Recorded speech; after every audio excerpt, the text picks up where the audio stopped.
This episode of Half Wit is brought to you by Somos Wines. Somos Wines are based in McLaren Vale, and if you keep listening to today's episode, you'll get the chance to win a 3-pack of Somos Reds, let's say a Pinot Noir, a Cab Sav, and a Merlot. It's a ripping drop, and a massive thank you to Somos for their support of the Matt Whitford podcast.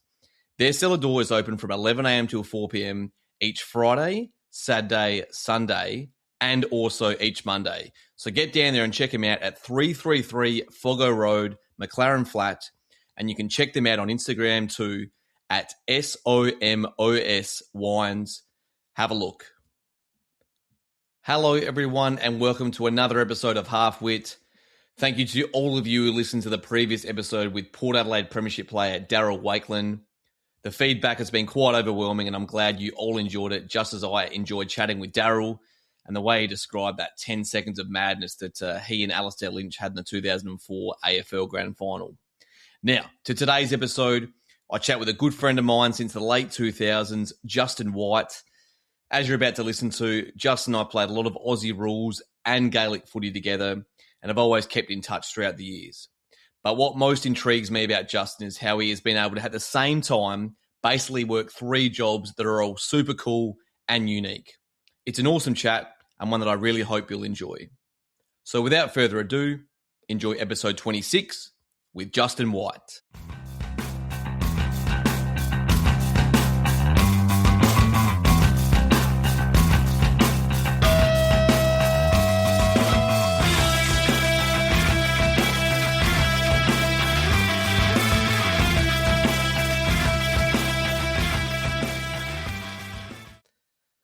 Justin White, welcome to Halfwit.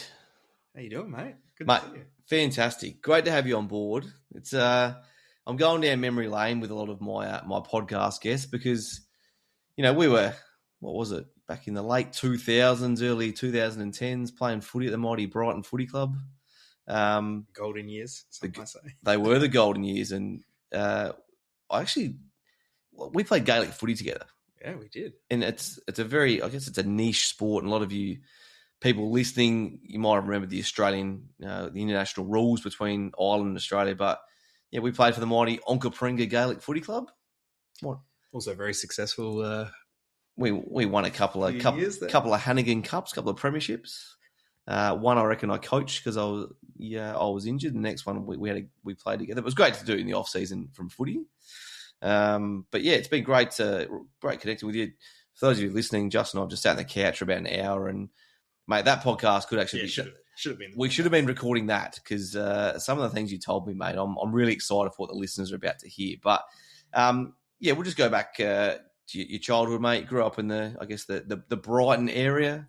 Yeah, just like so many of our friends and colleagues and stuff like that. Growing up in Brighton's a great place, and a lot of inspiring people that you meet, friends and things like that, and you know, great school life. You're near the beach, you got good people around you, good footy club.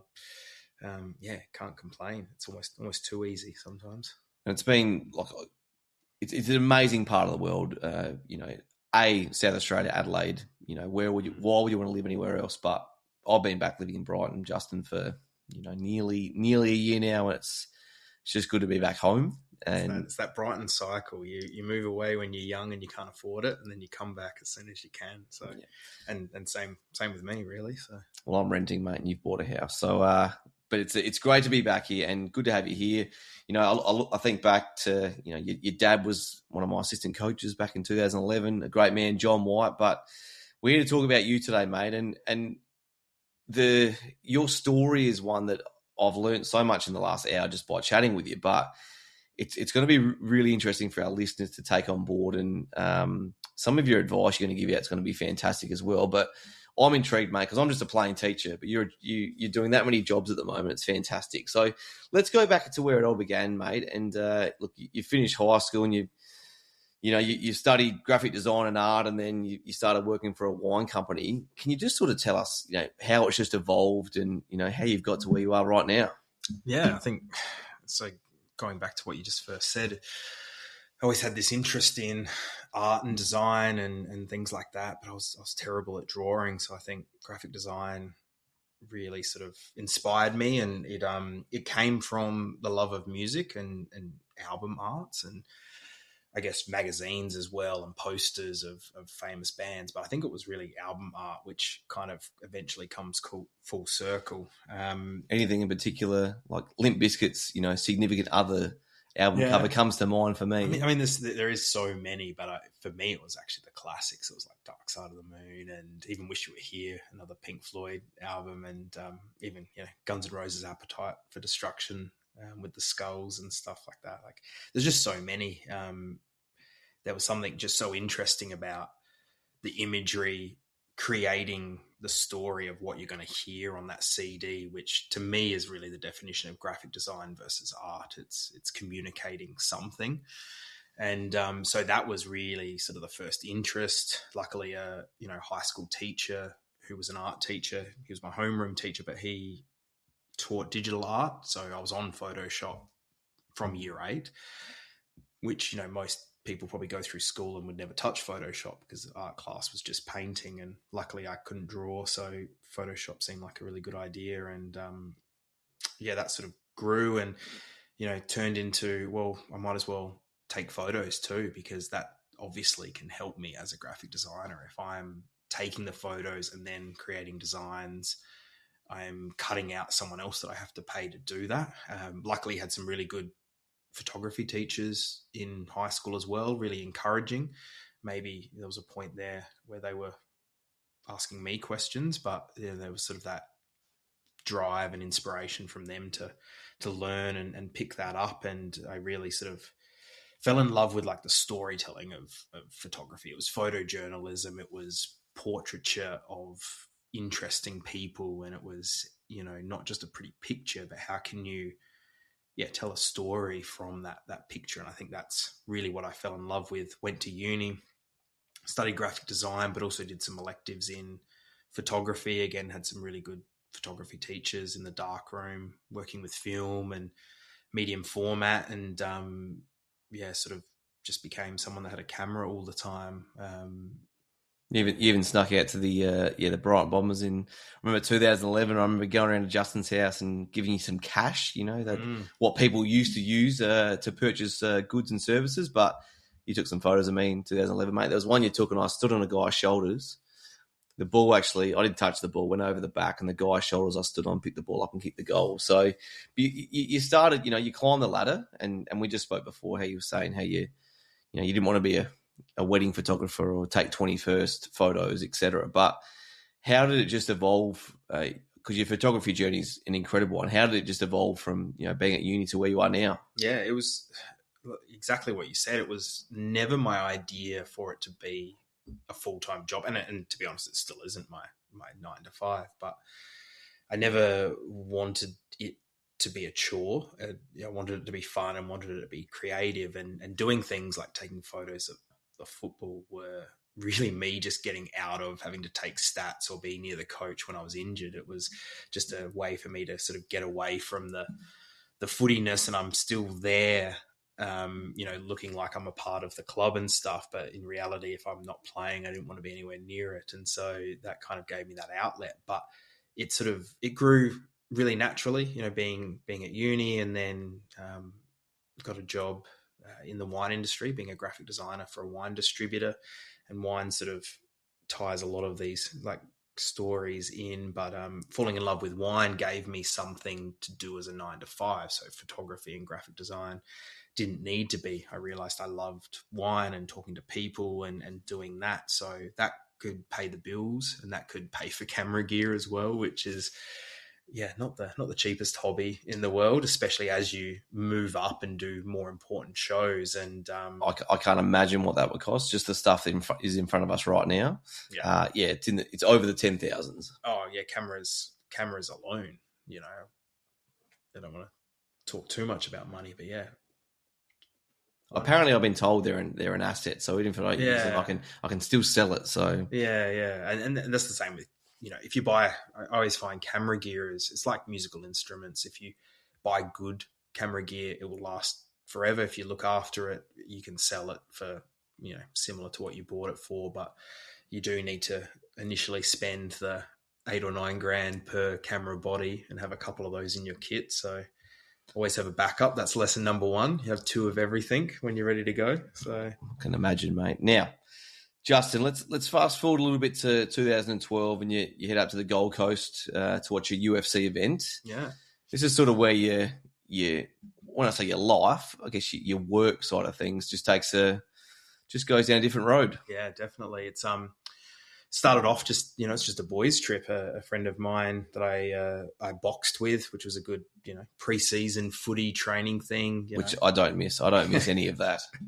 I just loved, I loved martial arts as a kid, and, UFC, MMA, mixed martial arts was sort of the obvious thing where it was kind of all of these things combined. So we bought tickets and flew to the Gold Coast and had a boys trip, drank lots of beer, and we wanted to go full fanboy, I guess, go meet fighters, go to full enough. Yeah. And I guess a lot of people know the UFC now, but back then, there was pre Conor McGregor, it was pre Ronda Rousey. It wasn't a mainstream thing. It was almost sort of looked down upon. And that's, we'll touch on that in a second, but we were out one day and we went to a signing. There was 4 UFC fighters there, and we're in this line. And nowadays, if there's a UFC event this weekend in Perth, that signing would have hundreds and hundreds and hundreds of people there. At this signing, I reckon there was like 30 or 40 people there, and we were just in the line. And there's this guy standing behind me, all on his own, and I don't know why. I was pretty content there with my good friend Trent, chatting about everything, but I was like, it just bugged me. This guy was on his own. And so I just turned around and started talking to him like, oh, hey, you're obviously a fan. Let's talk. What fight are you looking forward to? And we just started talking about fights, and I'm like, oh, I see you're on your own. Just come hang out with us for the rest of the day if you want. There's all these like little UFC activities, and lovely guy. And we sort of hung out for a bit and just, didn't want him to be on his own. And so he later on was like, oh yeah. I'm like, well, why are you here on your own? And he's like, well, my wife actually works for the UFC. She ran their social media. And he's like, so I just come to the events and just hang out while she's working. And he's like, you have to come meet her. And we're like, oh, sure. So he invited us to, it was actually an after party after the event. So the events for the UFC during the day.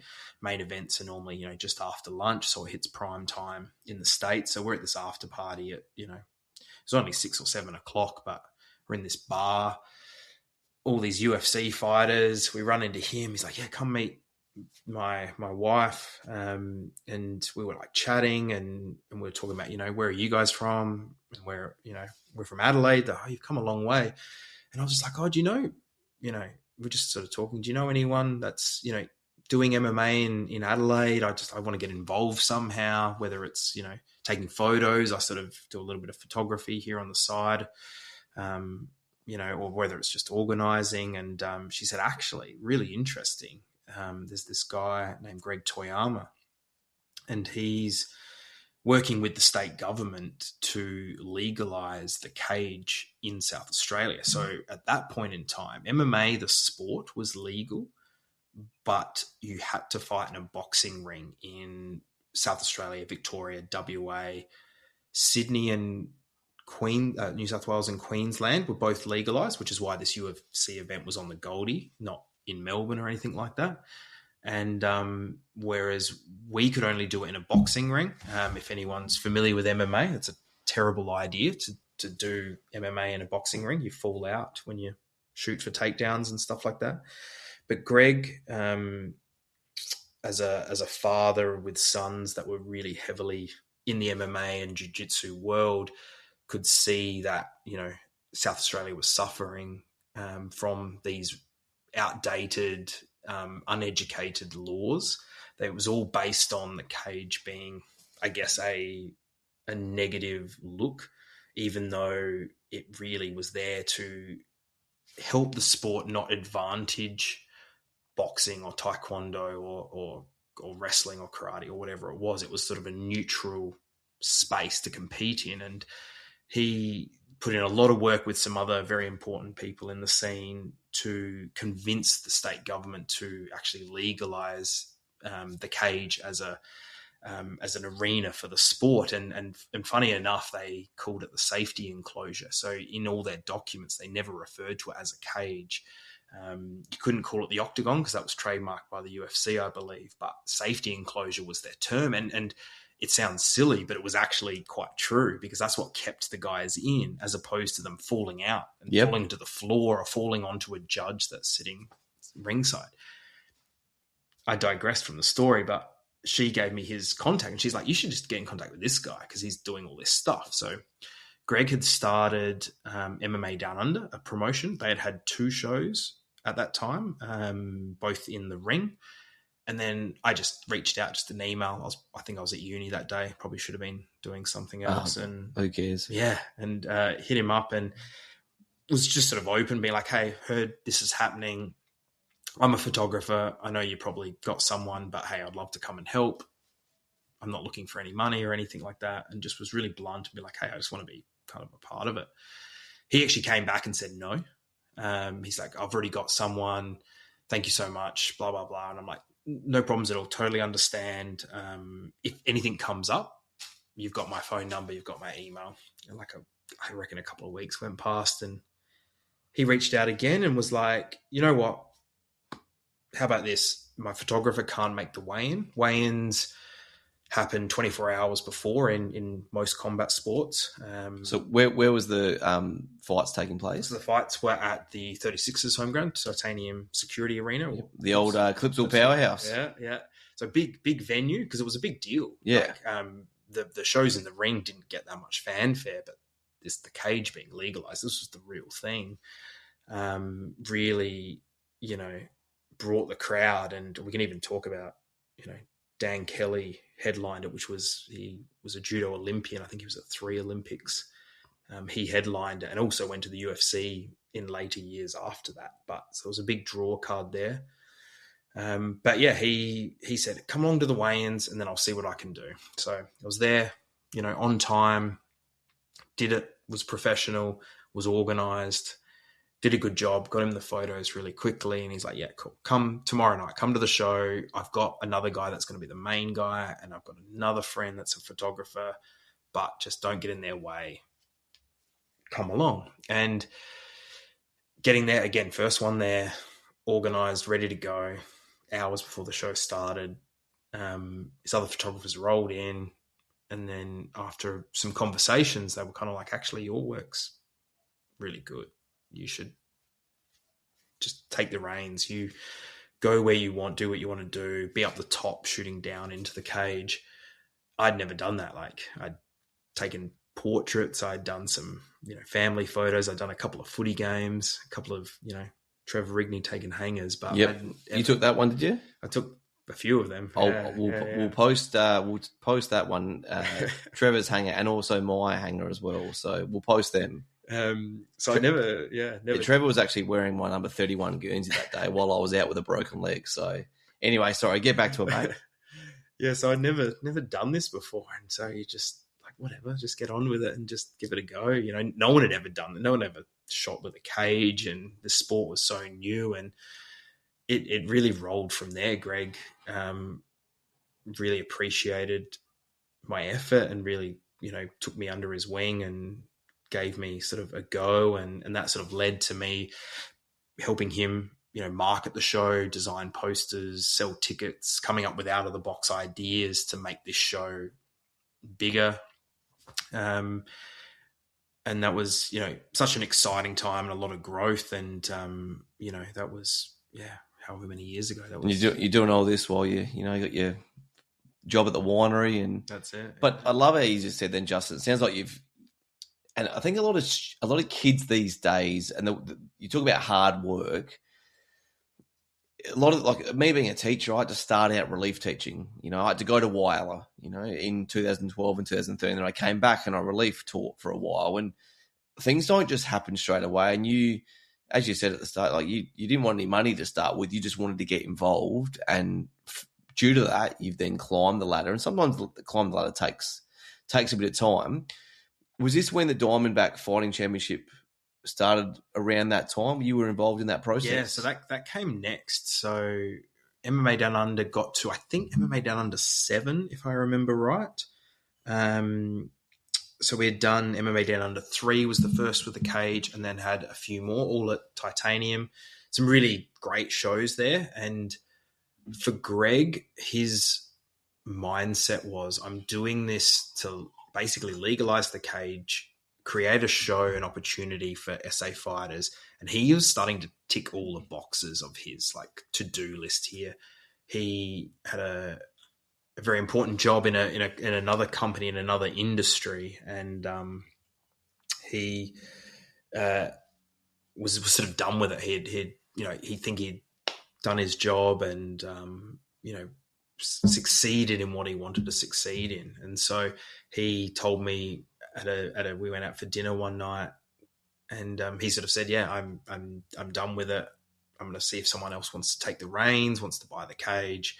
I've achieved everything. We've done some really great things. But yeah, I'm going to tell you first." That led to a catch up with him. Trent, who was also at that UFC Gold Coast trip, he'd become quite involved on a more of a fighter liaison position, and he was amazing at that. And then there was a couple of different gyms from Adelaide, one from way out north, one from down south, that had guys that had that sort of entrepreneurial kind of drive and didn't want Adelaide to not have a show, because that would really dry up the opportunities for competitors in SA. And so two of those people at that meeting, Craig Ike and Greg Hearn, were probably, the ones that really pushed hard to sort of take over, and they ended up, buying the cage from Greg, and, luckily wanted me to be a part of it as well. These are guys that I only knew because I dealt with them through MMA Down Under. Craig's a head coach of a very prolific fighter producing gym out north, way out north, long way from us. And, we'd sort of gotten to know each other over the years, and he obviously saw something in me and I guess a trust to be a part of it, and probably good at being a bit of a neutral in the scene, and wanted me to be a part of it. And so that ball got rolling and became Diamondback Fighting Championship, which has been a big part of my life for over 10 years now. Yeah. It's incredible, mate. And you've got your next Diamond Fighting Championship 26 coming up on the 31st of May. So do what I've just done and check them out on Instagram at Diamondback_FC. As a result of that, Justin, you've obviously attended a few UFC events as well. Yeah. So Diamondback obviously built, and we created a really cool show in Adelaide, and because I think we created this really professional, clean environment, and we brought over a lot of gyms from across Australia and got to meet other coaches and other people. And someone that I met was a guy that ran another show over in Queensland and Sydney, and he was a MMA journalist, and him and I became very good friends again, just because we're at the casino after a show and like to have a beer and talk about the UFC and kind of be fanboys about it. And we got chatting, and he really liked my work as well, and that sort of turned to like, hey, how do you move on and upward, and just being really curious and really asking questions. And he was like, well, let's, I've got some friends in America that, work for Flow Combat, it's called. They're a really big combat sports organization, website, news outlet, particularly on the jiu-jitsu side. And we, went to them with sort of an idea of covering some shows in Australia, because they don't want to fly someone from the States, and that all got green lit and ended up, being cage side at a UFC event in Melbourne, photographing Anderson Silva and versus Israel Adesanya, which unbelievable. If anyone knows UFC, they're two of the biggest names.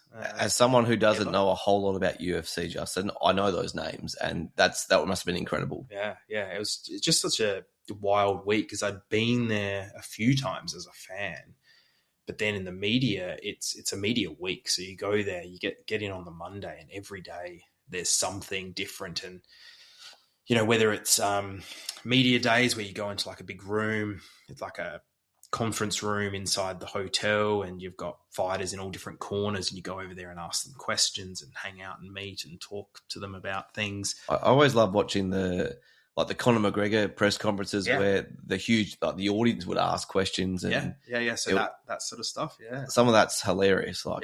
So being there for those events. So that would normally happen on, trying to think, fight shows on a Sunday to hit primetime Saturday night in the States. You go weigh-ins on the Saturday, which does have a big crowd as well, and sometimes they do some Q&As.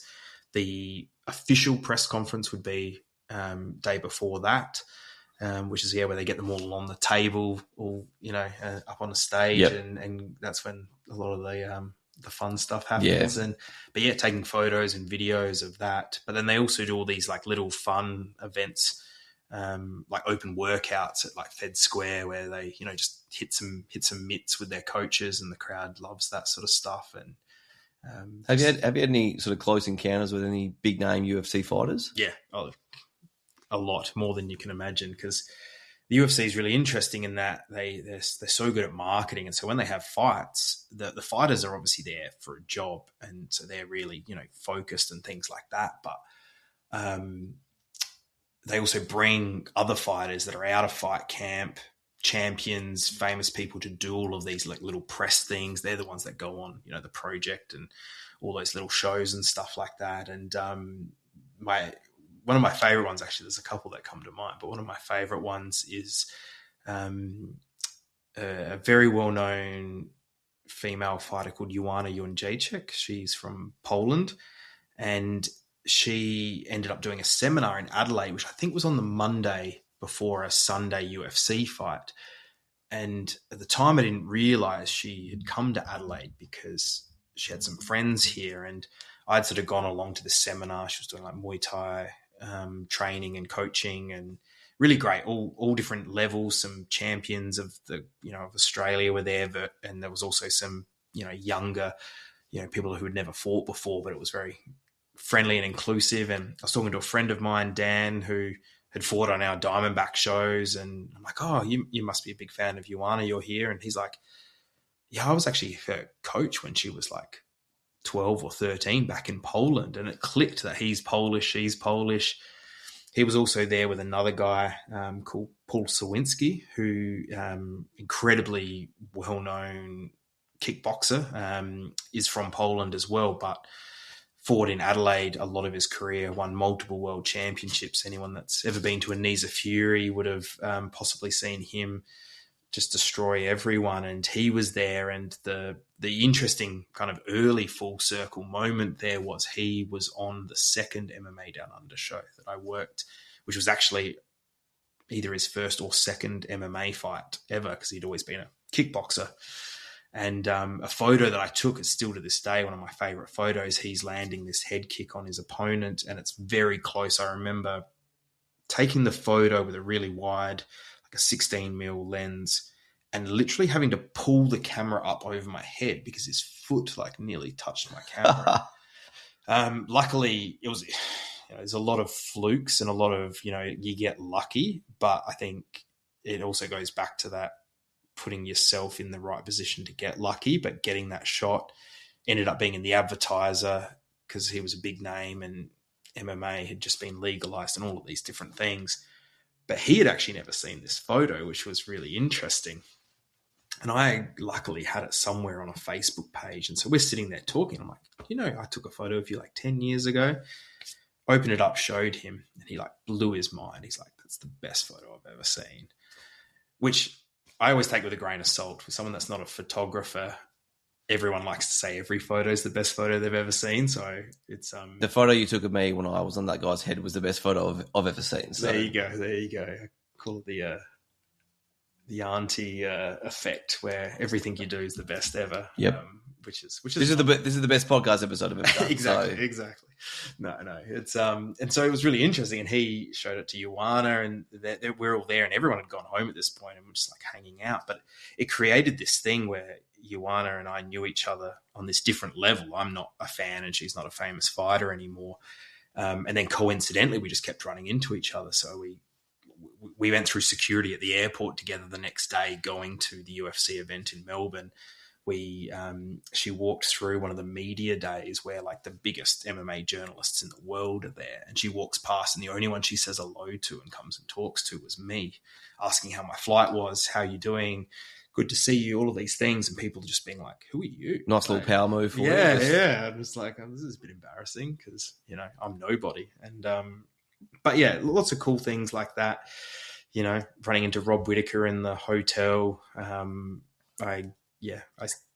Staying in the UFC hotels where there's the commentators, there's, Bruce Buffer, the announcer, there was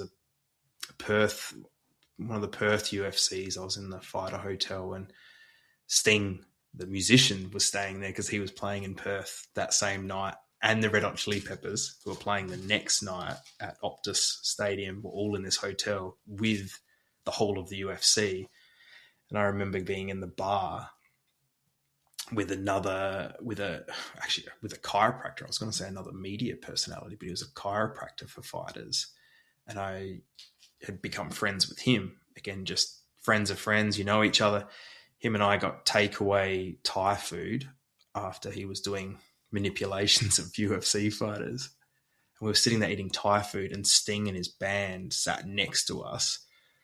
And like just this weird mix of like Michael Bisping and, UFC guys. I'm having a mental blank. Bruce Buffer, who I was thinking of, was sitting to one side, and then Sting sitting to the other side.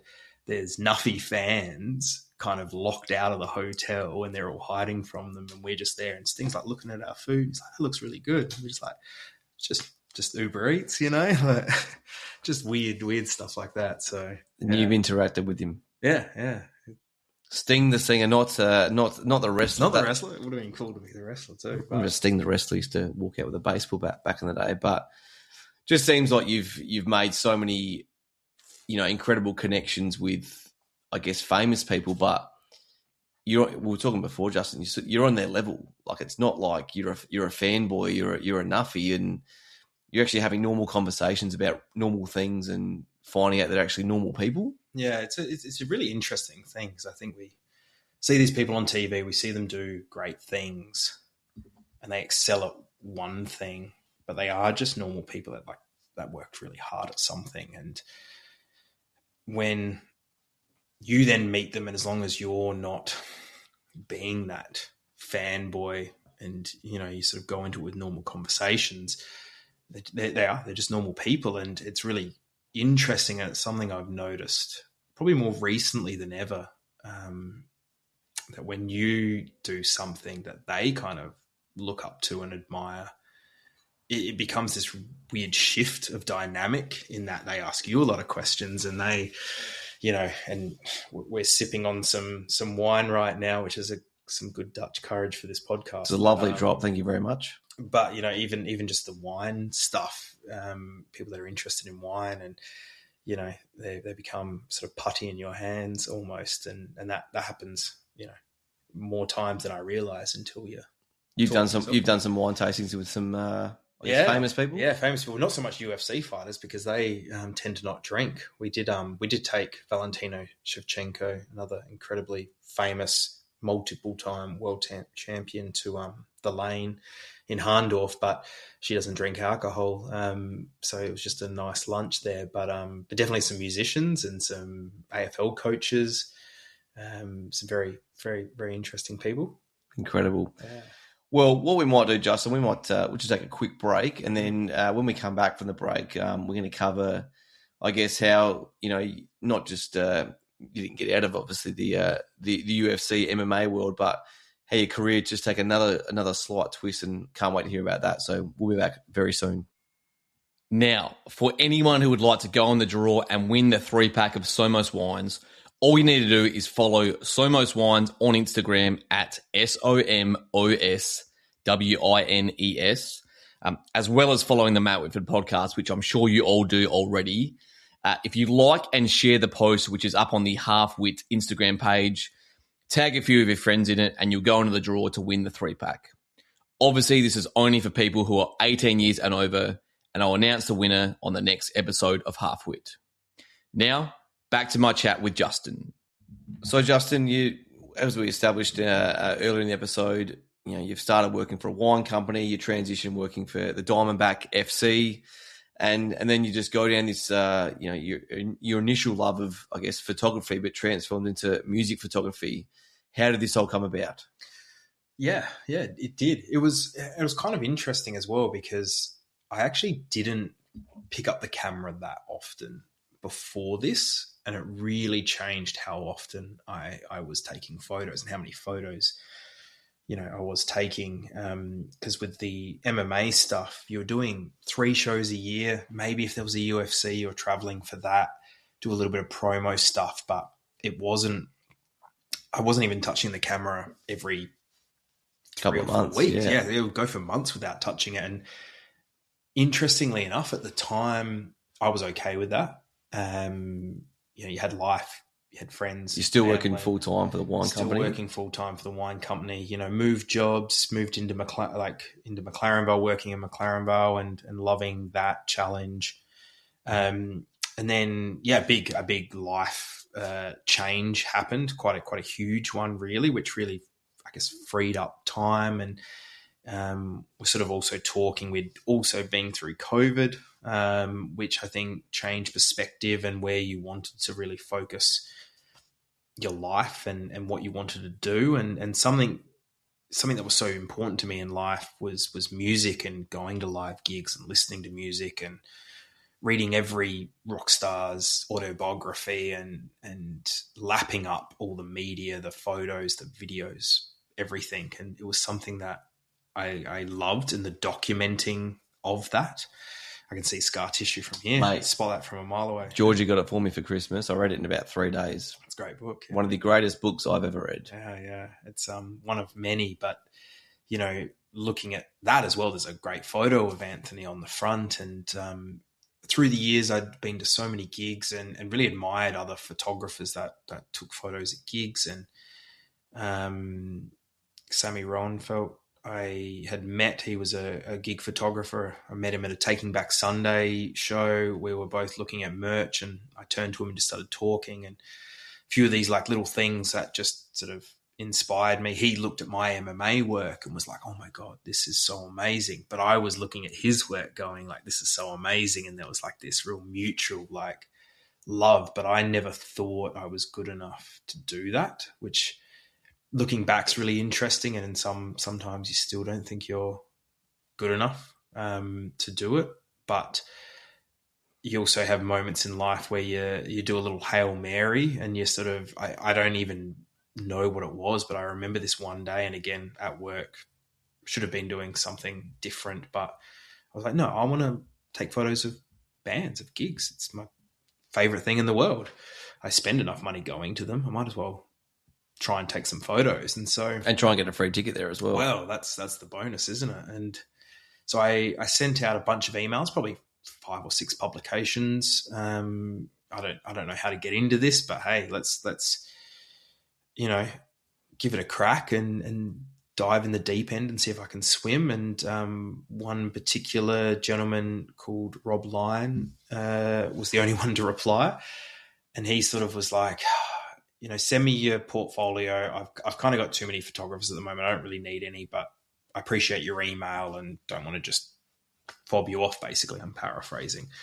So I sent him a portfolio, and the funny thing, he didn't actually know this at the time, but the portfolio, because I didn't have a music portfolio because I'd never really shot any gigs, my portfolio was full of music photography from my iPhone, from going to gigs. Things like Guns N' Roses, Kingswood were a band that I really loved, which came full circle later in the story. Veronica's, just random gigs that I'd been to with friends. Now we're talking the Veronica. Yeah, yeah, great. There's really cool photos I got of them on my phone, and just because every time I was at a gig, I was looking at the lighting, how it was hitting people, and the, you know, guitarists doing poses and all of those different things, and going, oh, that'd be a cool photo. That'd be a cool photo. So I'd sort of collated this with iPhone photos. He came back to me, he's like, your work's really good. Like, this is great. Like, I'd love to have you on the team. You know, I can't promise you anything, you know. And I was like, hey, if if I do one show every 6 months, I'm fine. Give me the bottom of the barrel stuff that no one wants to do, whatever, I'll do it. So he came back to me with, to him, a bottom of the barrel show, which blows my mind even to this day, but it was shooting at the Gov, which anyone in Adelaide would know that is Love the Gov. One of the great venues of South Australia, and the band was the Whitlams. Great band as well. Probably not the most interesting to photograph, but it was a really great gig. And they actually played a couple of weeks ago as well at the Gov. So. Yeah, they're very prolific, and it just happened to be on my 31st birthday. Yeah, so great number. For me, it was a really interesting sort of, you can teach a old dog new tricks kind of moment, in that I'd never done this before, but it's never too late to give something a go and try something new. And it really, snowballed to a place where I never thought it would be. The last 2 years, I've sort of averaged on about 80 shows a year. Shit. Which is multiple shows a week if you're doing your math there, which is not good for your sleep patterns. But it's given me opportunities to photograph my favorite bands in the world, like ever, like bands that I was idolizing as a teenager. So who have you seen? Who have you photoed? Everyone. Like it's easier to answer who I haven't at the moment, which is crazy to think. But Metallica, Ed Sheeran. I was there a few weeks ago. Yeah, amazing. Just ones like David Byrne from Talking Heads, Red Hot Chili Peppers in Perth, which was the day after a UFC event. Some of my favorite bands ever, like Alexis on Fire and In Flames and Tame Impala. So how does it work? Like, are you freelance? Like, are you Justin White photography, or how does it actually work? Yeah, so it is really interesting, because to be, and as it actually the same with the UFC. It's like, why would they let you go take your camera in, right? It's you get stopped by security if you try and bring a camera in, and so you need a purpose. So with music photography, there's basically 3 ways that you can shoot a show. One is with the band, the most obvious way. You're employed by them. That's the best way, because you get full access, you get paid, you're working, and you get to travel with the band. Yeah, well, yeah, exactly. Especially when it gets to that level. You can shoot for the venue. So the venue normally hire a photographer, basically just documenting the show, the used for their marketing, used for socials, socials, history books, archives, all of that sort of stuff. But the best way to start doing it is through a publication. So a news outlet, a music outlet that covers gigs. They'll send someone to review it. They've probably done album reviews, interviews, and they sort of the cherry on top, and the least important thing. I think this is where photographers need to really remember. They're so low down the totem pole, but the least important thing is some photos of the show, which PR companies then use to promote the rest of the tour. So if Adelaide's at the start of the tour, it's a good chance you could get a gig. If you're at the end of the tour, sometimes they'll be like, no, don't. Yeah, we don't need you anymore, right? So that's where working with Rob for Hi-Fi Way, which is a great South Australian music publication that just absolutely punches above its weight in its level of album reviews, gig reviews, news. He puts in insane amount of hours. That guy has more than 24 hours in a day, but he gave me a go to do that. And so that's where my early shows, and I still work for him as often as I can, just to really repay that favor, because I really appreciate it. But it has spawned more opportunities to work for venues and work for bands, which is the best part. So you'd have some bands that contact you, Justin, that are like, hey, Justin, we're coming on a tour.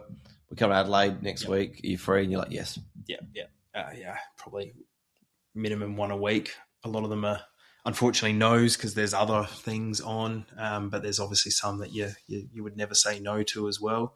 Any bands in particular that you've worked for multiple times, or you've got to know, I guess, a little bit like off the stage as well? Yeah. There's one real obvious one which we'll talk about, but a couple before I talk about that is Xavier Rudd. lovely human being, really lovely. His manager, and had a great time covering his show. And one of those people that's like, you're always welcome at my shows. Holy Holy. Yep. Did a bunch of Holy Holy shows. Again, really, really lovely guys, really appreciative, use my photos all the time. Who else? Gyroscope, Kingswood. Kingswood are amazing guys, amazing musicians. And you're like their best friend. Like, you know, they value you and they make you feel part of the team. Yeah. And just getting to hang out with them and, you know, 3 or 4 other bands on the back of their bus drinking whiskey is amazing. Something I never thought I would do when you're sort of. It's what you see on movies and movies and TV shows. Yeah. But I guess the one that the 16-year-old me would really appreciate is working with Living End. Living End, obviously an incredible Australian band that's, you know, 30 it'd be 30 plus years now. Yeah. It's incredible. Like, you know, West End Right and big in the 90s. Yeah. I was in primary school, Brighton Primary. Roll On. For anyone that hasn't heard of Living End, Roll On by the Living End.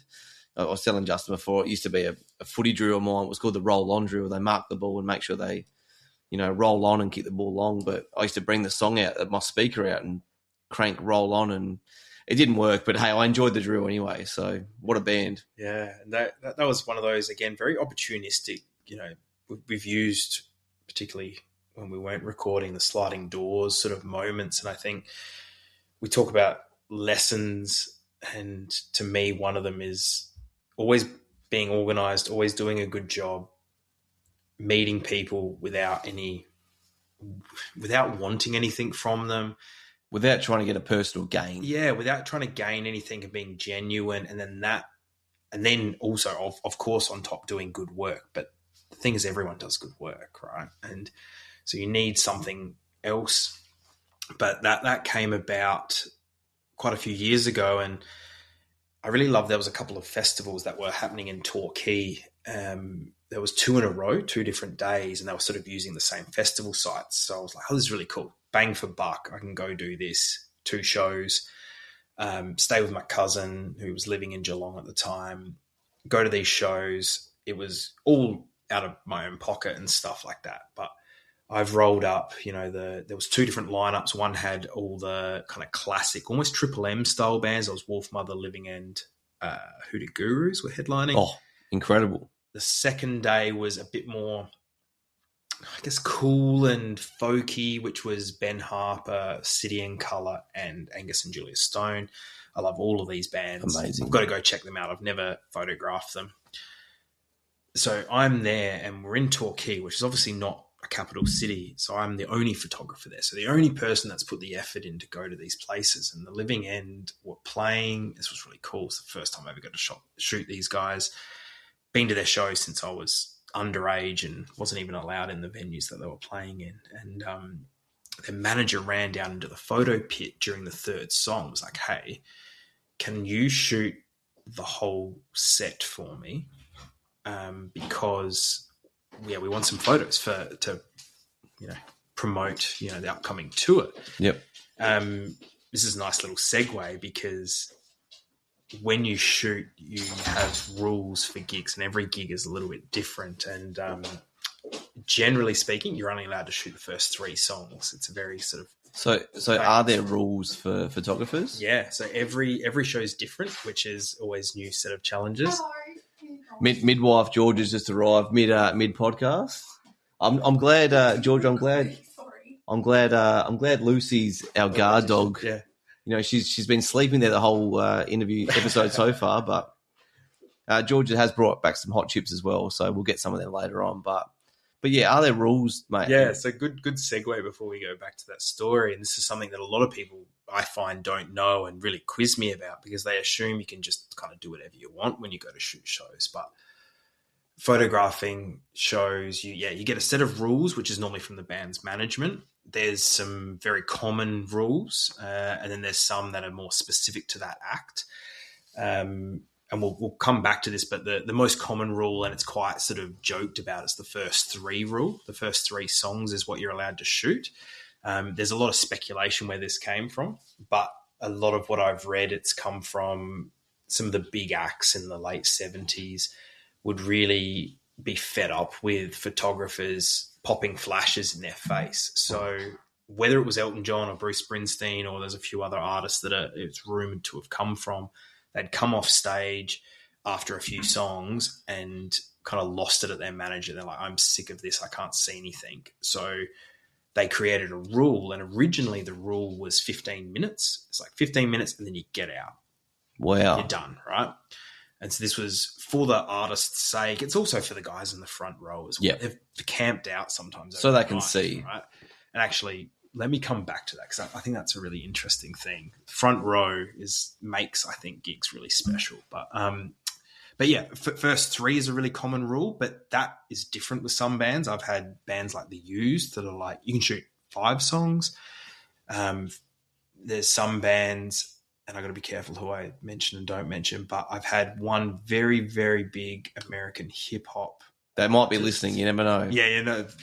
Half-wit reaches all over the globe. No, it's just some of the PR companies would lose their minds if some of this stuff got out. But a very big American hip-hop act that every single person listening would know who I'm talking about. His rule was song 2, 3, and 4, not song 1, which I didn't know. I didn't know why. I've had another very big indie rock band that everyone would have heard of before. Their singer was very precious about people being in his eyesight while he played.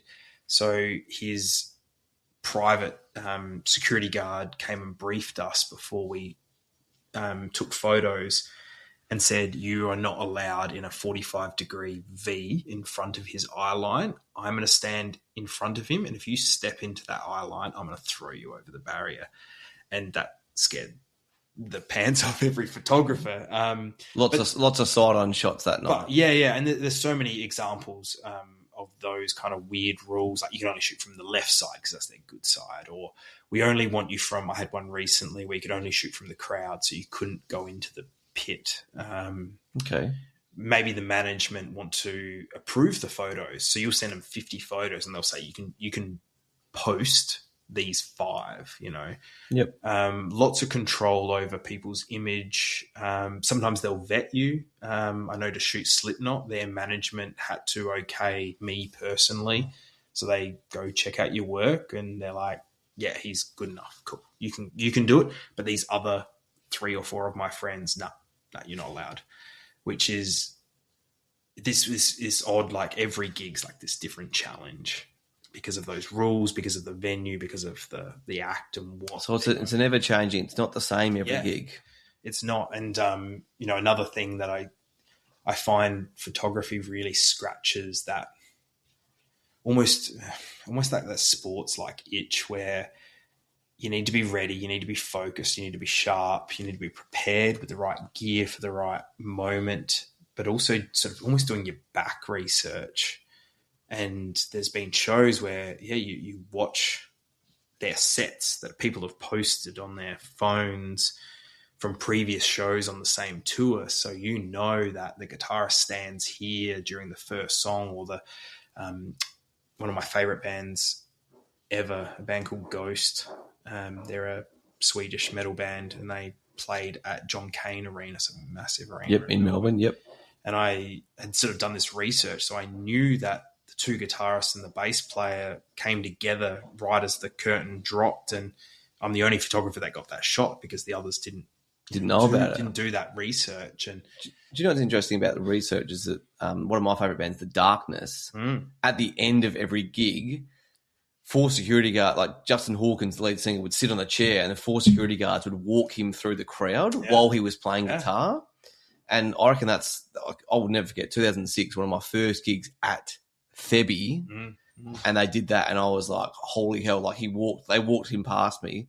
I wish would have, like, if I pulled out one of my Nokia, Navigators, who knows what phone it would have been Motorola back then. It's probably a Motorola.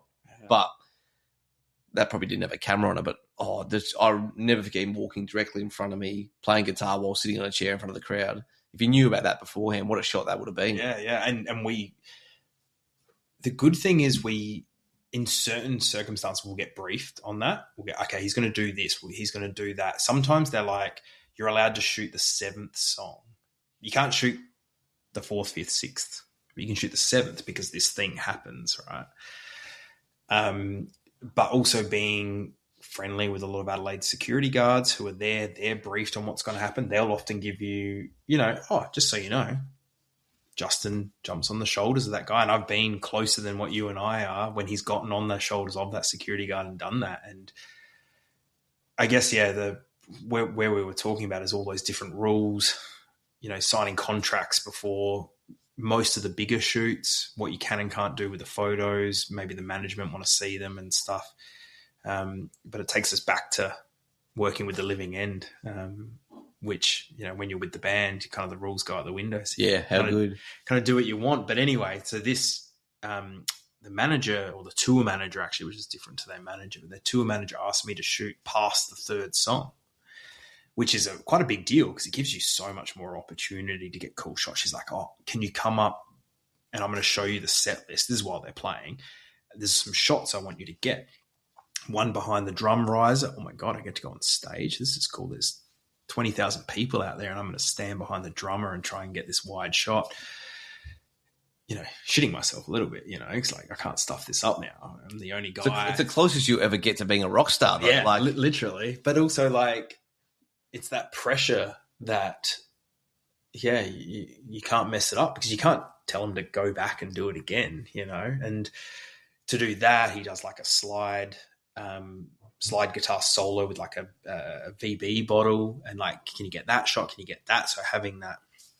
So where that snowballed into was I got lucky and got some great shots from that show. One of my favorite photos ever, Chris Chaney jumps off the drum kit over the bass player, but the shot ends up having the drummer pulling a funny face because he's watching him jump. They used it on their website. So the one with the living end in the background, the writing? Big logo. Well, as you took that, I'm allowed to post that on my Instagram page. So we'll chuck that on there. But so that then creates... And it goes back to what we were talking about with the MMA stuff. Most of the time, anything that you get comes from relationship building and meeting people and sort of gaining that trust and just sort of going about it the right way. And that sort of turned into a moment where the Living End were headlining Beer and Barbecue Festival. And I just reached out to the manager who was like, I love these photos from Torquay, which was probably 12 months, maybe even 2 years before that. And I'm like, oh, if the guys are interested in trying some wine, I'll be there. I can just bring it to them in the green room. I can take some photos while I'm there as well, get away from the stool that I was pouring wine at, take some photos. It's like, yeah, cool. The guys would love that. So get to meet them, drink some wine, show them the wine that we're drinking now. It was one of their favorites. But then that sort of snowballs into, okay, all my friends are going over to Melbourne to shoot Good Things Festival, which is a big punk metal festival. Living End are playing on that lineup. Korn were playing, Jet were playing, Killing Heidi, lots of bands that I missed because of where this story goes. But, oh, hey, I'm going over to Melbourne. Do you need someone to cover it? I would love you to be there. Yeah, that's so good. We're actually going to reach out and you beat us to it. Do you want to, come down, meet the TM when you're there? Can you do some backstage photos? The guys, Chris Chaney's there warming up on the guitar, playing better guitar, just running scales than I've ever seen anyone do, just sitting on the couch. Remembered me from the wine tasting, had a chat to Andy, the drummer, which has a connection to Adelaide as well, get along really well, and took some, got the chance to take some incredible photos of them playing in front of, 50, 60,000 at Flemington Racecourse. And again, being so nervous about not stuffing this up, every show could be your last if you don't nail it. But you're there like corner there. Corner there. Yeah. And like one of the biggest bands. Yeah. And we'll get to that in a sec, but I remember just being on stage being like, yeah, this is insane. This is like a band that I loved when I was 12, 13, 14. And there's kids in the front row and people, crowd surfing, and it just so incredible. And then you're sort of a part of that machine. The pressure's there, but then on that pressure, you sometimes do your best work.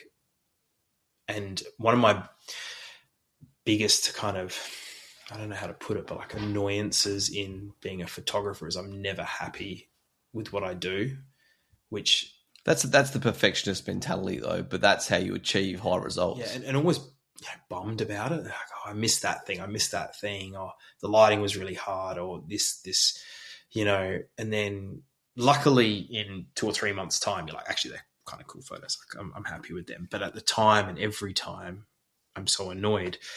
But I think that does create the chance for you to do better next time and learn and really evaluate, why did I miss that? Why did I get that wrong? What do I need to do better?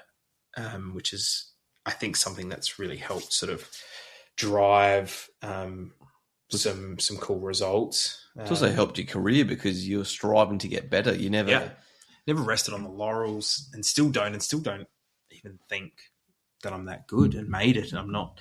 You are bloody good, and I've seen your work, and we're going to post some on the Instagram page very shortly. But it even comes back to every, like, not that I'm comparing myself to you, but every podcast episode, like I'll stop recording, but like, oh shit, I should have asked you this question. I wish you could. Sometimes the best stories I get told are when the recording stopped. Yeah. And it's like, how can I then get that in my next episode? But you're never happy with it. But then when you, like, I listen to my podcasts, I'll listen to this on the drive to work in a couple of days and be like, that's a pretty good podcast.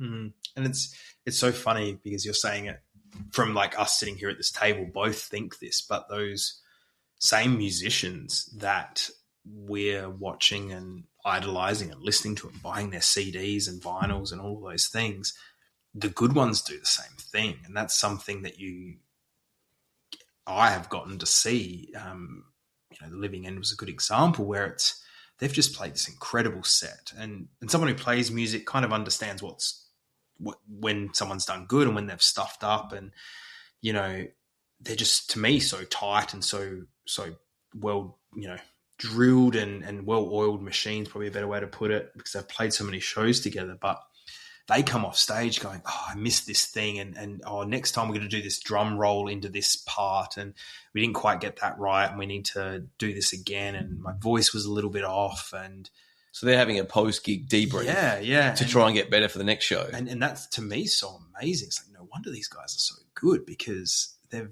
had all the success.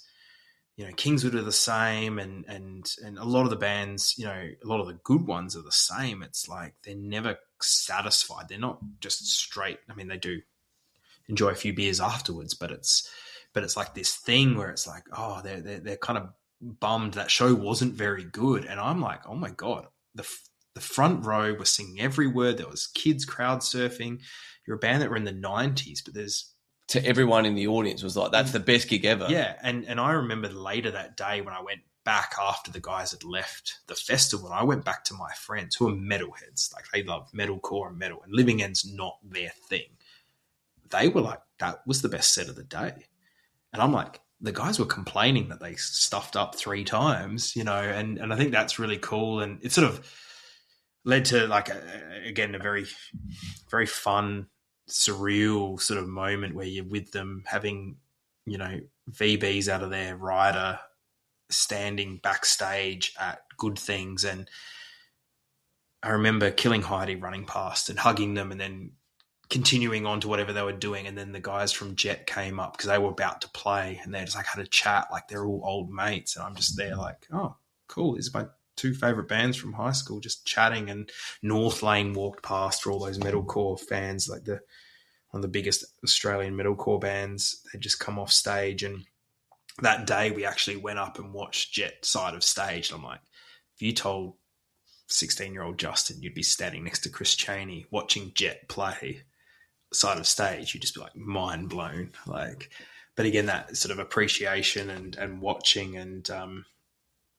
one of my favorite stories we're talking about on the couch was another time with the Living End boys where they played at Tea Tree Gully, a festival there, and I was shooting that night The Darkness that were playing at Hindley Street Musical.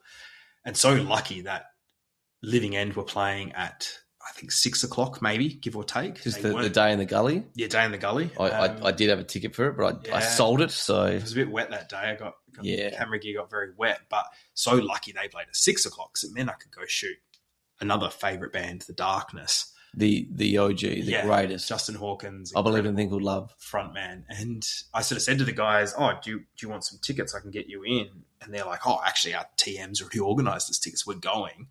We'll go shower. We'll meet you there. I went straight there to shoot the openers. They're like, once you've finished shooting, come have beers with us. And they had like a little special room off the side of the stage. And again, sort of they've always included me in on what they're doing. But, Darkness were amazing. I'd shot the first 3 songs like we were talking about the rules. I think I got a few room shots that night because I was allowed to. And then I was like, I better go say hello to the guys and go up in there. They're like, cool, here's a beer. Here, let's watch. And there was something really interesting about who I think is one of the best bands in Australia, musician-wise, tight as a band. They're there watching The Darkness, who's also incredible musicians, all of them. And they were like kids in a candy store. It's like they were going to a gig. It's like they were going to a gig as fans, and they they were watching. Okay, Justin the singer is doing this great thing. His voice is incredible. The notes he's hitting and he's nailing it. And then me and Andy are looking at the drummer, who is Rufus Taylor. For those that know, that is Roger Taylor from Queen's son.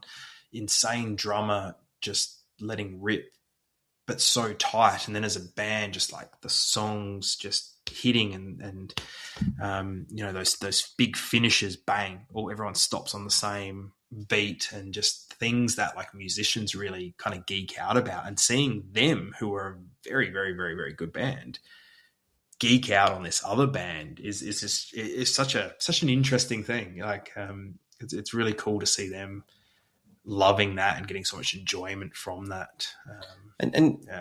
Speaking of the Hindley Street Music Hall, I think it's a fantastic venue. Yeah. And it just adds to the Gov. I know Thebby's getting a bit of a redo at the moment, but I've been, George and I earlier in the year went saw the Lumineers at the Entertainment Centre, which was unbelievable. I've seen many a gig there, even the Entertainment Theatre next door, but give me the Gov or Hindley Street Music Hall if there be any day. That less people, more intimate, just louder. But they all have their own, because they're all different capacities. They all have their own niche. Bit of character as well. They've all got their own character. They've all got their own quirks. And going to shoot them, what the pros and the cons are going to be going into those shows. Even Lion Arts. I was at Lion Arts Factory last night, which is smaller than the Gov. Then you've got the Gov, you've got Hindley Street, which is a bit bigger. Hindley Street, to me, is the easiest to take photos. Its lighting's good. It's got a chandelier. It's just got a cool... So where are you based when you're taking a photo there? Are you front and centre? Or? It depends. Again, it depends. So most acts will be first 3. You can shoot from the pit. Some acts will let you shoot from the room. Some acts will be like you have to cloak your camera. Some acts you have to leave the venue, unfortunately. But yeah, every venue has its pros and its cons. You get to know the lighting pretty well. You get to know the good spots. Yeah. You get to know the security. You get to know, what you can and can't do. Entertainment Centre is obviously great from a lighting standpoint, but acts that play there also are the most strict as well. So your Youngblood, your Tame Impala, those sort of acts are going to have a lot more rules compared to the show at Lion Arts Factory. And so it's all, it's just to work with. Yeah. It's just fascinating, Justin, because obviously I'm the guy that pays the big money to go to the gigs, but you see the photos of the gigs, they look incredible, and we try and take them ourselves. Like when I go to a gig, I hate taking photos on my phone. Like I might take one for the gram just to keep my followers happy, but I hate it when I can't see the lead singers when people are holding up their bloody camera phones. It does do my head in, but whereas you're in front of all of them and not have to worry about it. Yeah. And like I get it, because I'm also that person when I go to a gig. I want a little... That's how it all started for you, mate. Yeah, exactly. And you want those memories, and there's so many different ways to think about that.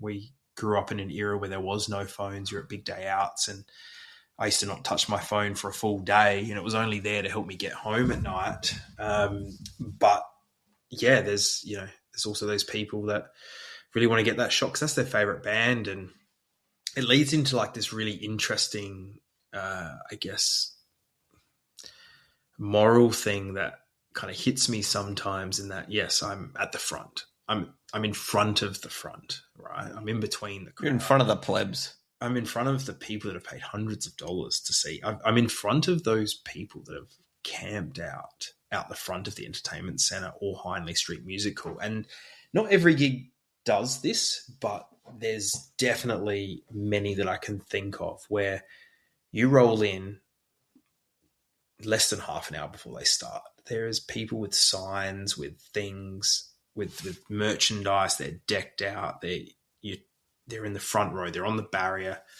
You talk to them, be nice to them, give them cups of water. They're around, have a chat, have a laugh, and then block their view for 15 minutes. And then yeah, I'm really sorry, I'm going to block your view. But and I've had a few moments where the goosebumps come out and the hairs stand up on your arms, where the lights go down because that act is about to start. And the crowd just goes absolutely nuts. And the lights come back on and the front row are bawling their eyes out. Yeah. It's multiple shows where I've seen that. They're the diehards. There's literally tears. And I'm going, I'm in front of these people. Like the amount of times I've picked up guitar picks from the guitarist that's thrown at someone and it hasn't made it to the barrier. You pick it up and you're like, who do I give it to? I want to give it to someone who deserves it, here, and you quickly give it to someone because you're also got to take. Or you could just put it in your back pocket and take it home. So there is a couple. Justin Hawkins is one of them where I have a guitar pick of his, but there's many others. But how much can I buy it off? Yeah, that is a very cool one actually. It's got his podcast on it. But like, there's this thing that I think keeps me grounded in that it is a privilege, and I've seen it with other photographers or reviewers, whether it's in music or in MMA or whether it's in anything, where they think they deserve this thing just because. Like entitlement. Yep. They've done it once or twice. They've done it 10 times. They've done it 100 times. It doesn't matter.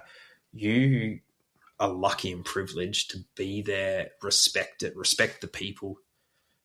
The band comes first, the fans come second, security comes third.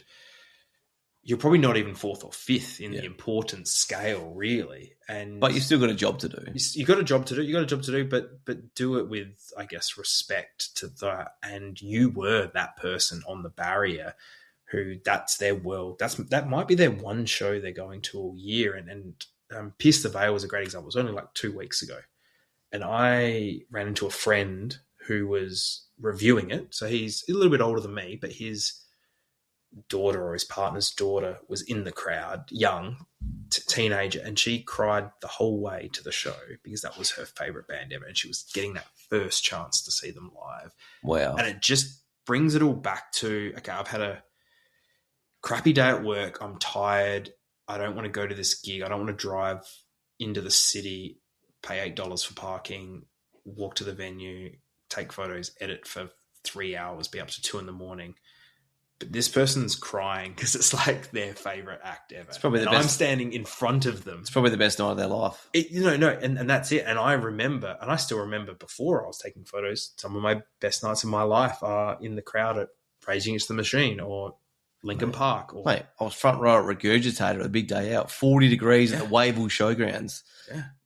We'll never forget that moment. Sweating from every part of my body, but front row. Yeah. As they're just cranking out bloody Black Bugs. And it can really frustrate me when there's this entitlement in what you're doing. It's like, you're so lucky. I'm so lucky. I get to be here and do that. And that I think keeps the work rate higher, the effort, the respect, and the, just try and do as best as I can and don't take it for granted because you might not get approved for the next show. You might not be the lucky one. So I love your attitude and your philosophy, Justin, because I have interviewed a sports photographer, Peter Argent, on a previous episode, and he was telling me that he's watching 3, 4, 5 games of footy a week, and he might not take a good shot for the whole year. Like, it's bloody hard work. It's a lot of hours. It's not just... And it's not the hours people see. It's actually more in a dark room, looking at a computer screen, banging your head against the wall than it is being at a gig. And but it's also great. You wouldn't trade it. You wouldn't trade it. It's worth every second of it. So, hey, we'll probably have to wrap it up soon, mate, because I feel like you and we could talk forever. I've got to work in the morning. Unfortunately, that pays the bills. The podcast, it's not paying the bills yet, but it will soon. It just seems like, mate, you're doing three things you love. You're working your 9 to 5 for an amazing wine company, and thank you very much. And who will be the sponsor? Somos, that's correct. Somos, yeah. Yep, they'll be. We are in Spanish. Yes, okay. Well, they are sponsoring today's episode. We should do a wine podcast. We'll talk about wine. Mate, it's a whole different kettle of fish that we haven't touched on. I would love to do that. I've got a good friend of mine, Simon Kiker, also in the wine business too. But you're also, you're involved with your MMA, the Diamond FC, which we'll have a bit of a chat about in a second before we wrap up. And, and you're taking photos. When I say, on the side, your mates with buddy, like the living end. Like, it's an incredible journey, and I can resonate with it, Justin, because, I love teaching. I love coaching footy. I love doing my podcast. I love my dog, you name it. You're doing things you love. It just makes life a lot better. And it's interesting you talk about teaching, and it's probably the profession I should have gone into if wine didn't fall into my lap, but it's sort of starting to come full circle. I was lucky to get those people early on that gave me a go and gave me pointers, and whether it was Sammy the music photographer or Greg Toyama or even some of the UFC photographers that would help me out. And I'm finding now it's this crazy thing to me, but people message me every day and are like, hey, how do I do this? How do I do that? How do I get into this? How do I do better? Can you look at my photos? And I'm just like, I'm not qualified to do this. Like, why are you asking me? Like, it's crazy. So, but you are. That's the crazy thing. I don't quite believe it yet. But I've had someone ask, "Oh, how do you start a podcast?" Yeah. It's ridiculous, and that's what the reflection of going, actually, I'm doing a pretty good job here. But I think the lesson to anyone that wants to do something, whether it's a podcast or take photos of bands, or no one kind of knows what they're doing. And I've seen this with bands. They don't know what songs they should be playing in their set list. They're winging it. Photographers have to shoot something for the first time. You have to jump in the deep end. You have to start a podcast. You have to have the first episode. You just got to do it. You got to do it. You got to give it a go. And it's sink or learn. It's sink or swim. Yeah. We were also speaking before. Sometimes it does come down to getting a foot in the door. And from your experiences, up in the Gold Coast with the UFC, the foot in the door was chatting with that gentleman, and then his wife worked for UFC. That was your foot in the door. Yeah. And then, but also in regards to your music photography, you're the one that took the leap of faith, sent the emails. I've had some of my best podcast guests, Tim Weatherald, Bali bombing survivor, flicked him a Facebook message. Yeah. No worries, Matty. How's Monday work? Bang. Yeah. And I think, we talk on these podcasts and you would get it and you'd hear you hear the success stories because they're the ones that obviously led to something. But there's also like 20, 30, 40, 100 maybe no's. And I'm sure you've messaged hundreds of people to be on the podcast and you've not even got a response, but you can't stop from that. And you still got to go about it the right way. You can't be jaded from that. And you just got to give it a go. Well, what's the harm in failing? You got to, have some losses to get the wins, Exactly. But you never know if you don't ask. And a lot of people are, I've had some AFL players and, hopefully I'll have some other, more famous people. But if you don't ask them, there's no way, you ever know if they want to come on board. But it snowballs. You would do a good job and a good podcast with one person, which then leads to someone a little bit bigger and a little bit bigger than that. And it's the same. Hey, you're the same with anything. You're going to get me the living end. So possibly. We'll see what happens. No, there is chances. Yeah. No, mate. I could talk with you forever about this. Hey, a couple of big things coming up. Your next Diamondback Fight Club. When will that be? May 31st. If you got it in front of you there, yeah, May 31st, which is a Sunday. So we'll be at the McGarry Room at Adelaide Oval. Great space, venue. Incredible space. It's really the polish of the show, and if you come along, you'll get to see young up and coming fighters. You'll get to see some veterans. You'll get to see guys that will potentially be fighting on the UFC. They're going to be potentially fighting on one championship in Asia. They're going to be fighting in the PFL. We've had guys go to all of those shows, guys and girls. You'll get a bit of, cage Muay Thai. You'll get a bit of cage K1 kickboxing, and then a lot of mostly MMA fights as well on top of that. It's a great night, even if you're not super into the UFC, you're still going to have a good time. Lots of loud music and just fun athleticism. I think I'm ready to make my. You're coming, aren't you? I've got to come along now. I've got to make my debut. So, but yes, that sounds exciting, mate. So May 31, obviously, I'll talk about in the before the show, but also Somos Wines. Yeah, Somos Wines. So little winery. We're based in McLaren Vale. We focus on climate-appropriate varieties, which are alternate varieties that make sense for places like McLaren Vale, Adelaide Hills. So lots of really fun, quirky stuff. We have a cellar door 4 days a week, Friday, Saturday, Sunday, Monday, 11 to 4. On a Monday. I'll rate that. Yeah, long weekend, all those travellers. Gives those hospo people as well a chance. Yeah. And or if you're around on a Wednesday, just send us an email and I can always unlock and turn the lights on. It's quite easy. But lots of fun, exciting varieties. It's not just Shiraz and sort of Chardonnay, even though we do make them, but it's also things like Menthea, which I've given you a bottle of, and Vermentino and Fiano, and lots of exciting stuff. Yeah. Mate, it's been unreal having a chat with you. You've been here for nearly, buddy, 3 hours, mate, and I reckon, we could keep going. Right? Mate, if it was a Friday or a Saturday, there'd be Lucy needs to go to bed in a minute. There'd be a second bottle of wine. Justin White, love chatting with you, mate. Let's do this again soon, and thank you so much for being on Halfwit. Thanks, mate. Appreciate it. A massive thank you to Justin for being on today's episode. Also, mate, a massive thanks for you for giving me a couple of free tickets to the DFC 26, the Diamondback Fighting Championship. It's on Sunday, May the 31st at the Adelaide Oval in the William McGarry Room. If you would also like a couple of free tickets to head along on the day, please get on Instagram and follow Diamondback Fighting Championship at Diamondback_FC. Like and share the post on the Halfwit page and tag your friends in it to go in the draw. Just as I said earlier in the podcast as well, don't forget about our Somos Wines competition too. Like I said, head to the Halfwit page. Everything's there. Have a bit of a scroll. Have a look at some of the former guests I've had as well and listen to some of those episodes as well. Getting close to those 1,000 followers. Fingers crossed it'll be done by halfway during the year. But again, to all of you that are listening and following the show, I really appreciate it. I'm Matt Whitford. Thanks for listening.